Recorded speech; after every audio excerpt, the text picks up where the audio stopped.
नमस्कार। भारत समाचार के खास चुनावी कार्यक्रम में आपका स्वागत है और मैं हूं रोहित सिंह।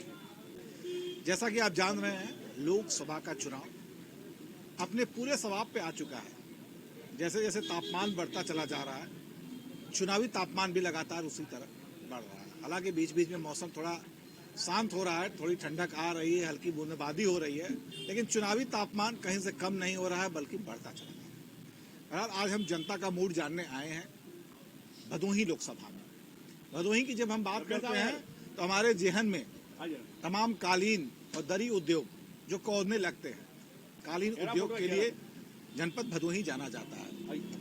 भदोही की यदि हम बात करें तो भारतीय जनता पार्टी ने इस बार अपना टिकट अपने पूर्व सांसद पे भरोसा न जता के डॉक्टर विनोद बिंद को दिया है।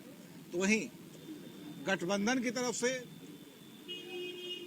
तृणमूल कांग्रेस के टिकट से ललितेश पति त्रिपाठी मैदान में है। सीधा मुकाबला इन दोनों में है।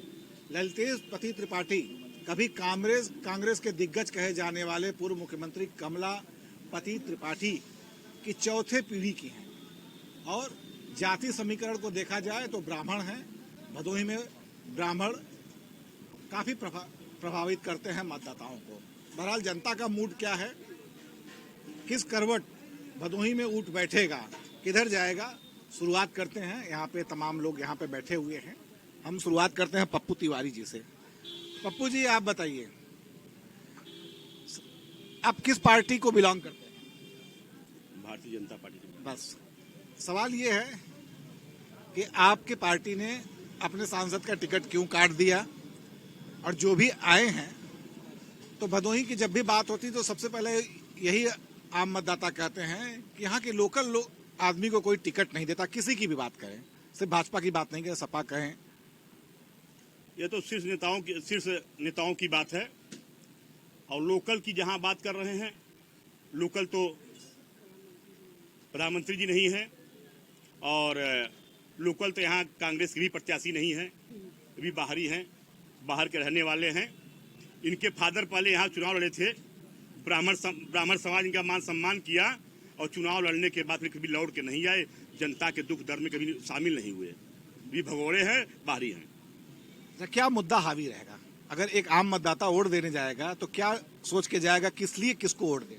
देखिए, राम मंदिर को लेकर, धारा 370 को लेकर, सनातन को लेकर, बेटी बचाओ बेटी पढ़ाओ को लेकर, महिलाओं के सम्मान को लेकर और अपराध मुक्त भारत को लेकर आपने देखा होगा, इसके पहले आपने देखा होगा उत्तर प्रदेश में अपराध चरम सीमा पे था।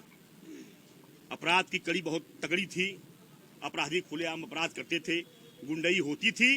धन्य हो बाबा योगी महाराज जी, इनके शासन काल में गुंडई समाप्त है। गुंडई करने वाला जेल के सलाखों में होगा या तो ऊपर होगा। आपको क्या लगता है, क्या मूड रहेगा इस बार? ऐसा है कि देखिए, यहाँ तो बाहरी और यहाँ के आते जाते रहते हैं और यहाँ तो इस जिले का बसपा से ज्यादा चौहान है, तो क्या सब लोग उसी को वोट दे देंगे? ऐसा नहीं। ये आज का जो दौर है, जहाँ तक चुनाव आज पहुँचा हुआ है, एकदम मध्य में है। यहाँ का ब्राह्मण वोट निर्णायक है। अगर ब्राह्मण वोट इधर जाएगा तो गठबंधन जीतेगा, ब्राह्मण उधर जाएगा तो बीजेपी जीतेगा। आज ये स्थिति में यहाँ का चुनाव पहुंचा हुआ है। आपने कहा इधर जाएगा तो उधर जाएगा, क्या लगता है जाएगा किधर? अब क्या अभी कैसे बता दें, अभी उसका रुझान नहीं लग रहा है किधर जाएगा। ब्राह्मण बहुत चालाक जात होती है, जाना है पूरा बताती है पश्चिम, वो क्या करेगी क्या नहीं करेगी वक्त बताएगा। आज का चुनाव, आज का सर्वे, मैं लालजी यादव, प्रदेश अध्यक्ष लेबर यूनियन, मैं सर्वे करके बता रहा हूँ कि आज का एकदम बराबरी पे है। ब्राह्मण और निर्णायक है। ब्राह्मण जिधर जाएगा उधर सत्ता लाल हो जाएगी, जिधर नहीं जाएगा उधर सत्ता गिर जाएगी। आप बताइए, क्या लगता है, मूड क्या है जनता का? देखिए, सर्वप्रथम मैं डॉक्टर भीमराव अम्बेडकर सामाजिक संस्था का मैं राष्ट्रीय अध्यक्ष हूँ। भदोही में जो लोकसभा का चुनाव हो रहा है, यह पर्व का त्यौहार है और यह माना जाए, क्योंकि भदोही को 3 लोगों ने लूटने का काम किया है।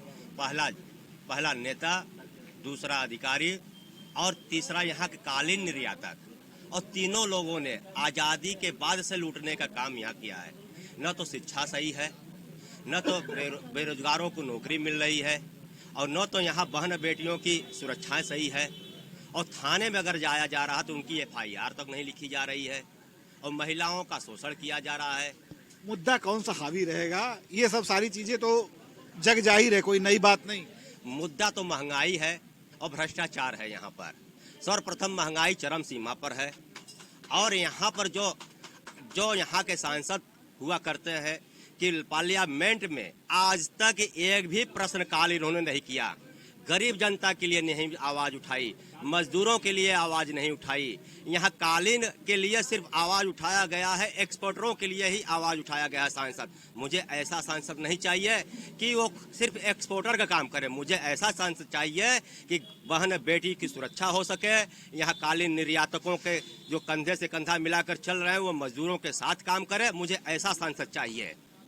कोई है, अधिकता है जो लोग खड़े हैं उसमें कोई है तो कोई नहीं दिखाई दे रहा है। अब जो होगा अब यहाँ के निर्णायक जो कि जनता करेगी। देखिए, आप कह रहे हैं मुझे ऐसा सांसद चाहिए, लेकिन जैसा चाहिए वैसा कोई दिख भी नहीं रहा है। आइए और लोगों से बात करते हैं। आप बताएं क्या मूड है जनता का, किधर रुझान जा रहा है? देखिए, ये भदोही नगर या भदोही लोकसभा सीट जो है ये बुनकरों और गरीबों मजदूरों का क्षेत्र है। जनता अब चाहती है कि जो हमारे भदोही का उद्योग है वो बचा रहे, क्योंकि जब से ये सरकार 2014 में आई है तब से कालीन उद्योग बर्बाद हो रहा है। टर्की से इतना बड़ा अरबों रुपए का काम होता था, जब से सरकार की गलत पॉलिसी की वजह से टर्की ने अपना काम बंद कर दिया। आज यहाँ के मजदूर, बुनकर, फिनिशिंग वाले जितने लोग हैं आज सब यहाँ से पलायन कर रहे हैं, लाखों के तादाद में। अब इन लोगों की यही नियत है, यही है, कहीं जय श्री राम लगाएंगे, कहीं भारतीय जनता पार्टी का नारा लगाएंगे।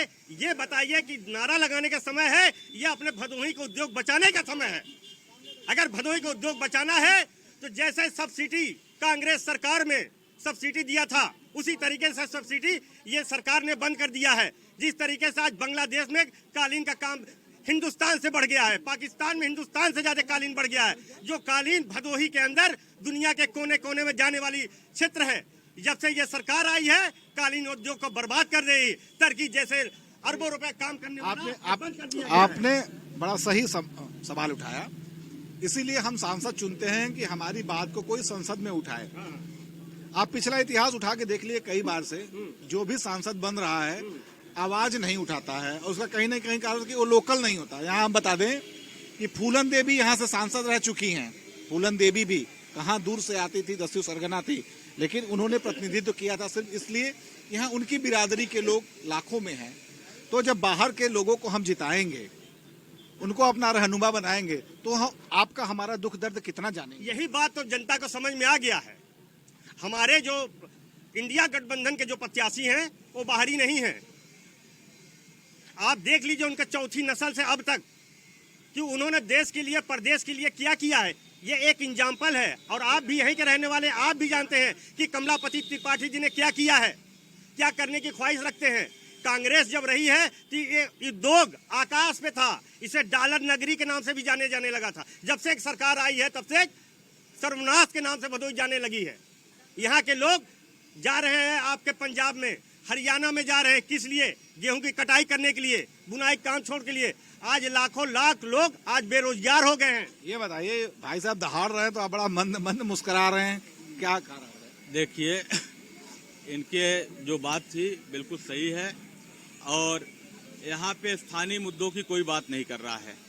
और भारतीय जनता पार्टी स्थानीय बनाम बाहरी का तो बात ही नहीं कर सकती। भारतीय जनता पार्टी हमेशा से 1993 से यहाँ से बलिया से वीरेंद्र सिंह जी को आयात करके यहाँ से चुनाव लड़ाती आई है। अभी 2014 में वीरेंद्र सपा ने फूलन देवी को भी आयात ही किया। सपा ने रामरती बिंद को भी यहाँ से उपचुनाव में लड़ाया था। जब फूलन देवी जी की हत्या हुई थी उसके बाद समाजवादी पार्टी से रामरती बिंद जी यहाँ से चुनाव लड़े और सांसद भी बने थे। तो भारतीय जनता पार्टी पहले अपने गिरेबान में झांक ले। 2014 में जिस वीरेंद्र सिंह को यहाँ से लाई थी, और वीरेंद्र सिंह चुनाव जीतने के बाद कोई काम नहीं किए, और भारतीय जनता पार्टी को फिर उनको वापस बलिया भेजना पड़ा। दूसरी बार फिर दोबारा भारतीय जनता पार्टी 2019 के चुनाव में मिर्जापुर से रमेश बिंद को लेकर के आती है। रमेश बिंद नकारा साबित होते हैं, फिर भारतीय जनता पार्टी इनको वापस भेजती है। फिर 2024 के लोकसभा चुनाव में मिर्जापुर और चंदौली मिक्स कह लीजिए, चंदौली के रहने वाले हैं डॉक्टर विनोद बिंद जी और मिर्जापुर के मझवा से एमएलए हैं, उनको भदोही से क्यों लड़ा? क्या भदोही में भारतीय जनता पार्टी में नेताओं का टोटा है जो भारतीय जनता पार्टी को दूसरे जनपद से नेता आयातित करना पड़ रहा है? और रही बात हमारे इंडिया गठबंधन के प्रत्याशी ललितेशपति त्रिपाठी जी का, चौथी पीढ़ी के खानदानी नेता है, उनके परदादा कमलापति त्रिपाठी जी इस देश के रेल मंत्री रहे हैं, जिन्होंने काशी विश्वनाथ एक्सप्रेस चलाने का काम किया। इनके सुन लीजिए मेरी बात को, पहले बात कंप्लीट हो जाने दीजिए। इनके पिताजी, इनके परदादा पंडित कमलापति त्रिपाठी जी उत्तर प्रदेश के मुख्यमंत्री रहे हैं। देखिए एक चीज बताएं, देखिए परदादा की बात करें तो नेहरू जी के भी चौथी पीढ़ी पांचवी पीढ़ी है। इन तक आता हूँ मान्यवर, इन तक आता हूँ, बात कंप्लीट हो जाने। उसके बाद इनके दादा स्वर्गीय लोकपति त्रिपाठी जी इस दुनिया में नहीं हैं। वो उत्तर प्रदेश के सिंचाई मंत्री हुआ करते थे।